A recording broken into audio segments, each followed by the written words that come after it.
We are in southern Ohio with a good friend of mine, Rich Mccandlish. Sir, how are you today? Oh, pretty good. How you doing, man? I'm doing well. Thank you for letting me come down here and see the place first of all and spend time.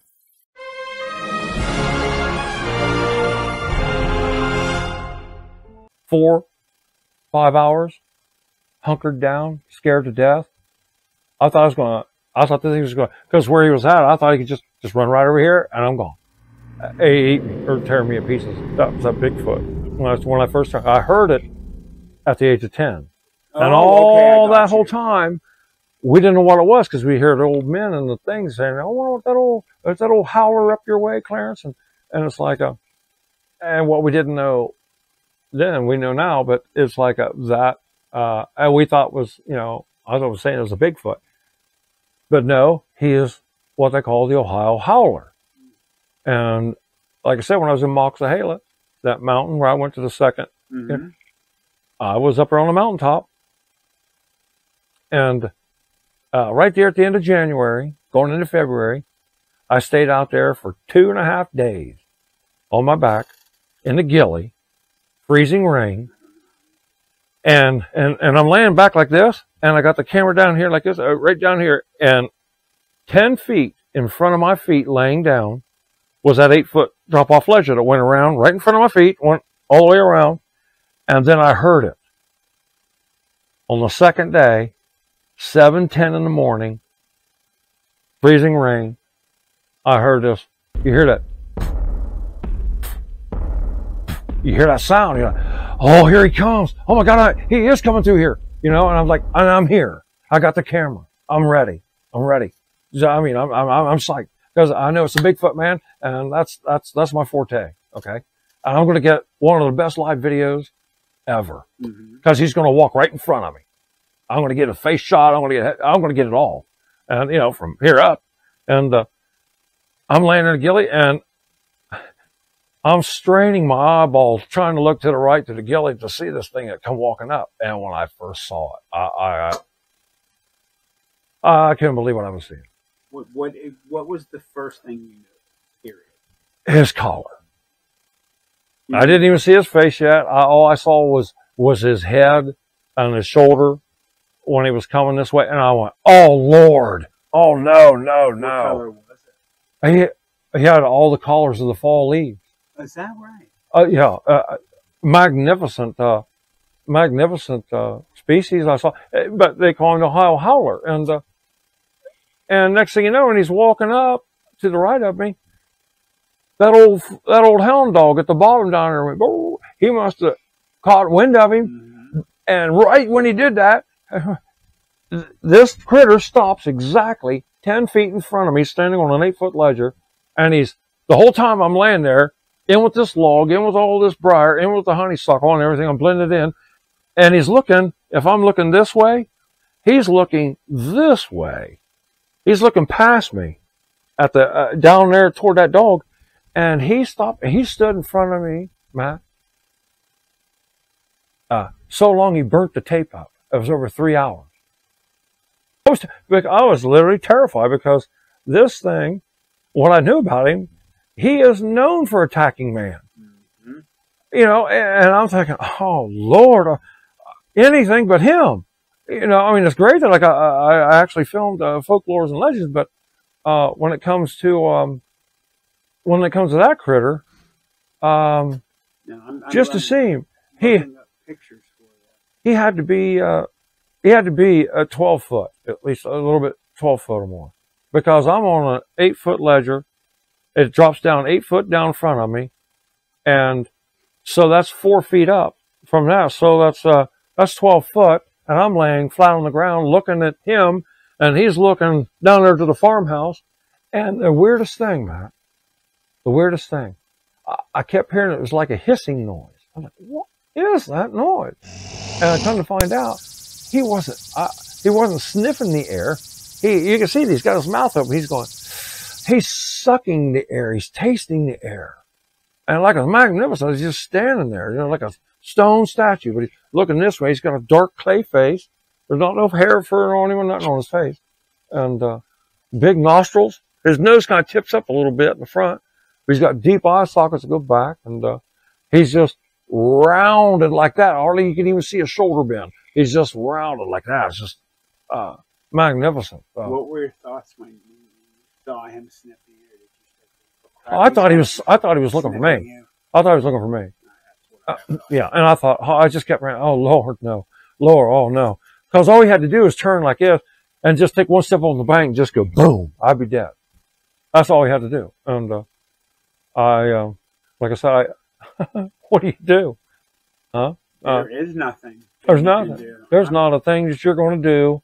You don't have no gun with you. There's nothing with you except a camera, and you're in a wet, freezing gilly for a couple days.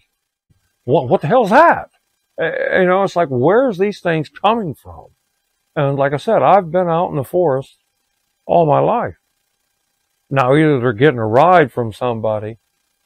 I don't see them. I mean, I follow the tracks and they just stop or they just fade away. Just, okay. And I've scattered the whole entire area. And no trees above. There's nowhere he went. Yeah. It's just the tracks start way back there and they stop right here. And almost every time. Or a lot of times, you only get one track and it's a half decent track or maybe not a decent track, but there's only one. Mm-hmm. And I found out, on my investigations through the 3 counties, the Bigfoot is running the creeks a lot. Oh, I have heard more. He's walking up a lot of the creeks. He's not out in the mainstream on the forest as much that I've seen. I've seen, because I could see in the creek, you know, when the creek's only about, yay deep, I could see the displacements in the gravel, in the sand, that long step and big indentation, like when fish spawn, they make that round pit in the pond, but they're oval, but they're big, and you can see it right here, and you're like, oh, he went right up through here, look. Yeah, I tell people, there's things out there, and if you don't have to believe me or not, I don't really care. I don't have nothing to prove. I'm teaching. I'm saying, come and see. And I will, I'll show you, things. If you don't believe, that's okay. If you're a skeptic, I hired a skeptic on my team. Which I think is awesome. I got a skeptic on my team. I said, hey, I needed to outsource somebody in the public. I said, come with me. Will you come with me in my hobby? And I will show you some abnormalities. And I have showed him abnormalities. I told him, I said, hey, we're in a special spot here. Take your compass out. He took it out and it's just a spin. And then when he set it up on the table, we're talking a blanket on top of a plastic table. You set it up there, it would finally stop, and then it'd go back around the other way and stop, and it'd go back around the other way and it'd stop, and it'd go back around the other way and stop, and just keep doing that. And, stuff like that too. I've had some people with me that heard howls and growls that they immediately wanted to leave there. And I said, well, that's the problem, see. You can't. You can leave, but, like most people.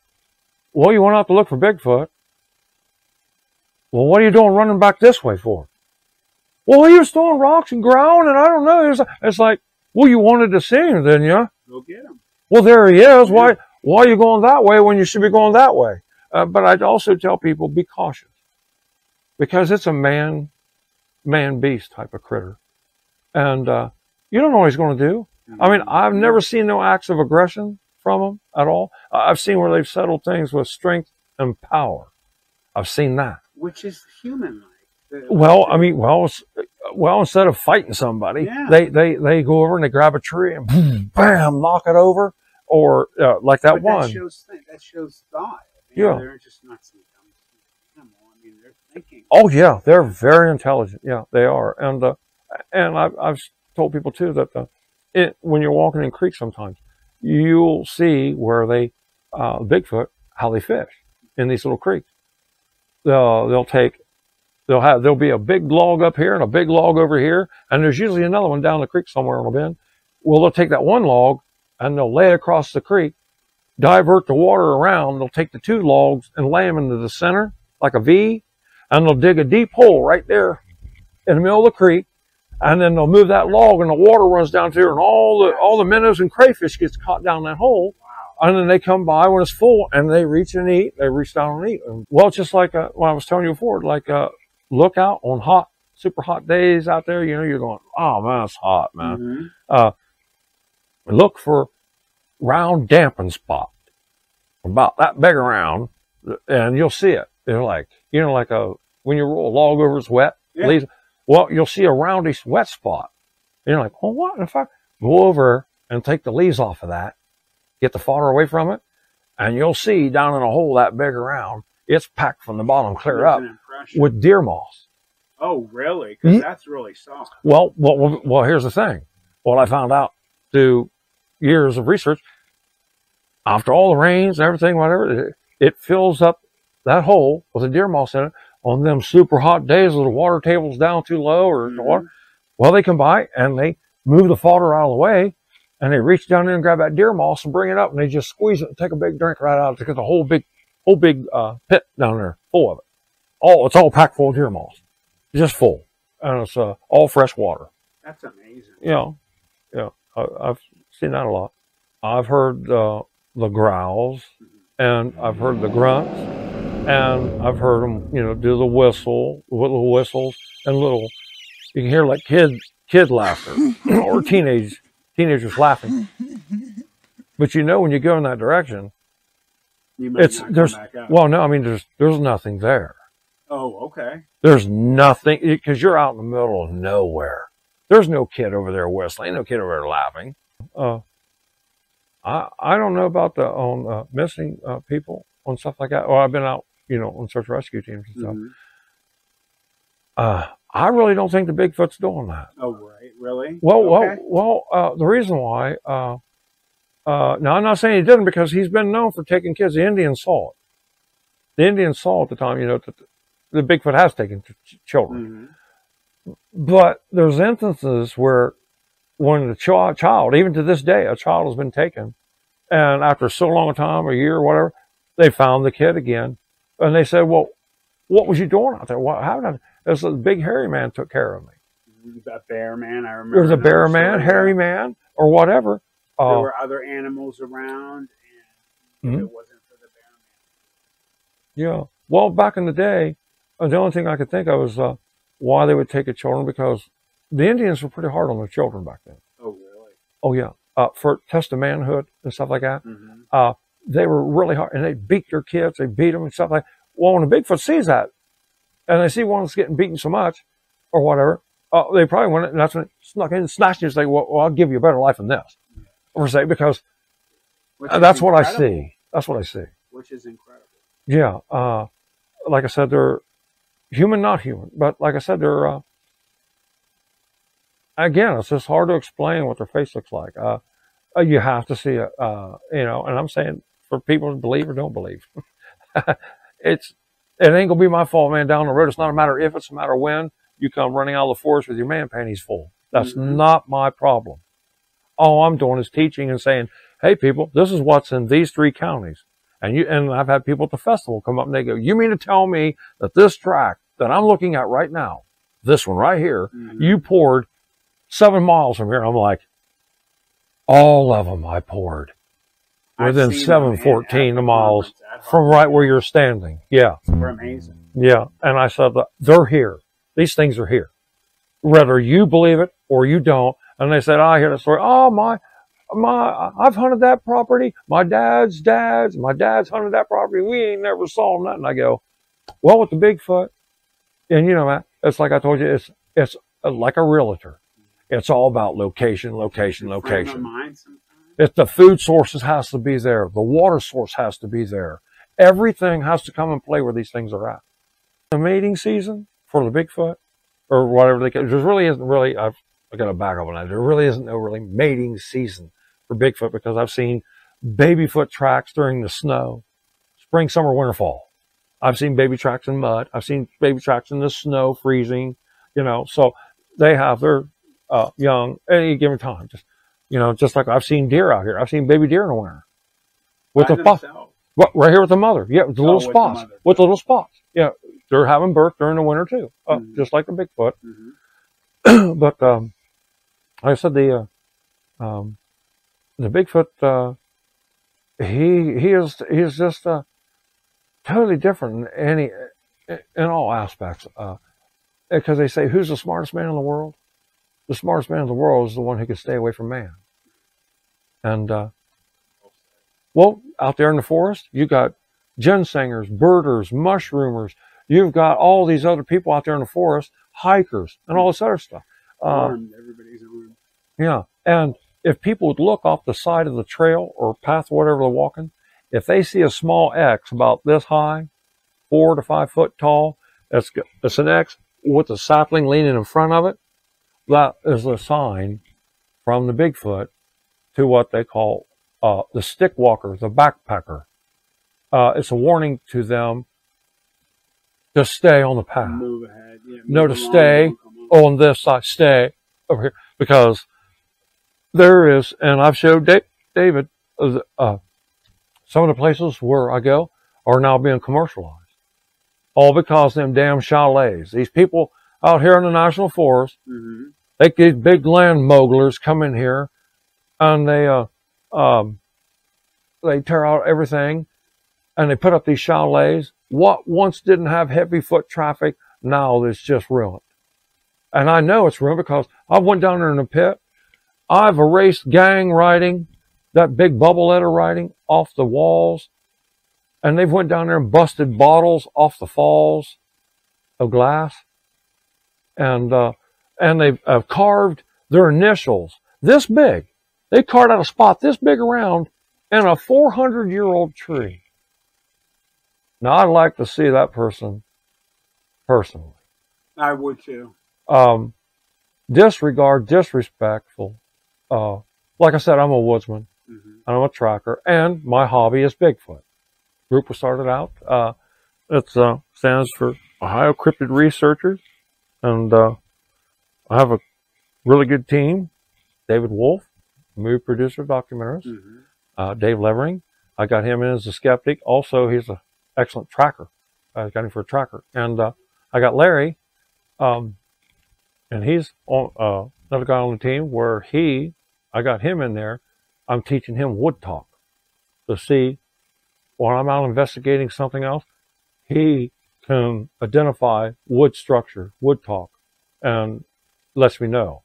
Well, like anything else, things just pop out at you like a jack in the box. What?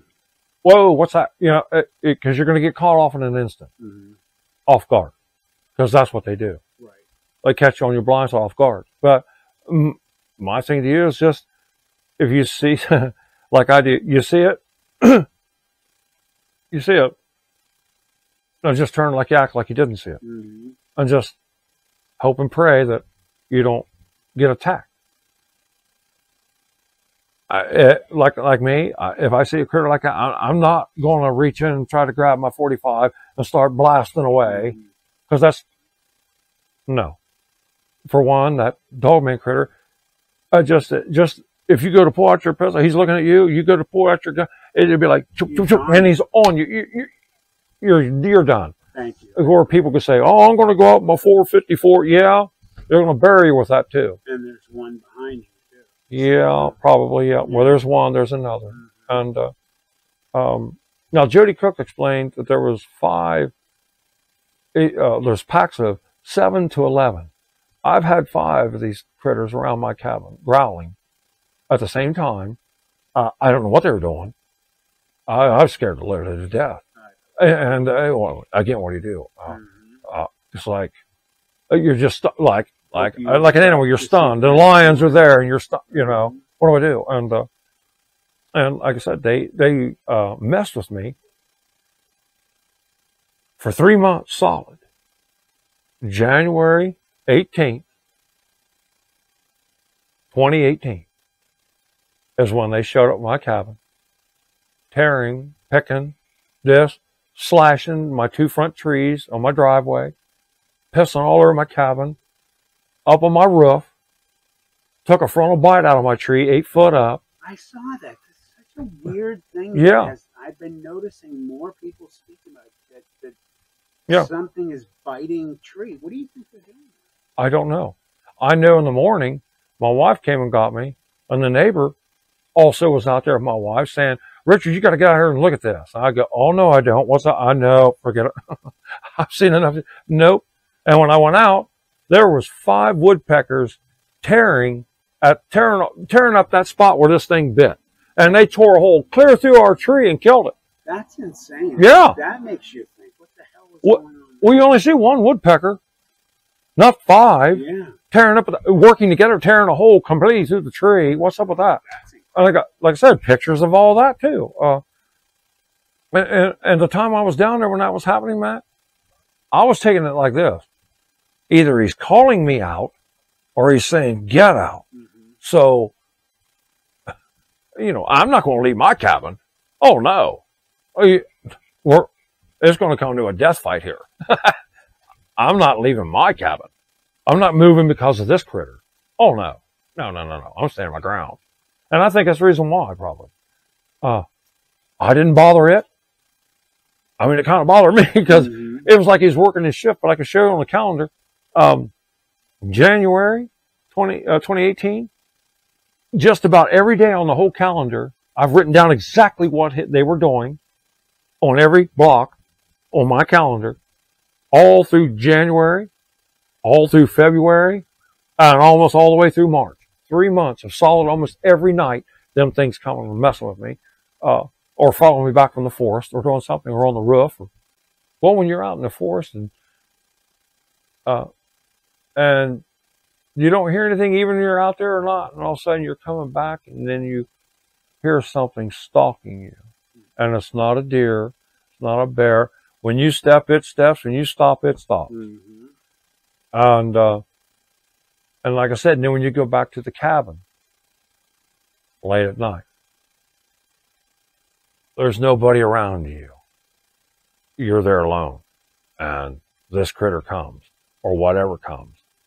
You got to deal with that on your own terms. I tell people, keep your wits about you. I'm not saying be afraid, but keep your wits about you and never go out alone. Always have 2 or 3 people with you. Because you all can take your own opinions. But me personally, you're not going to catch me out there without my buddies with me. And hopefully be able to document something that we can, as definitive, up close, personal, show the public. Now do you see? Undisputed.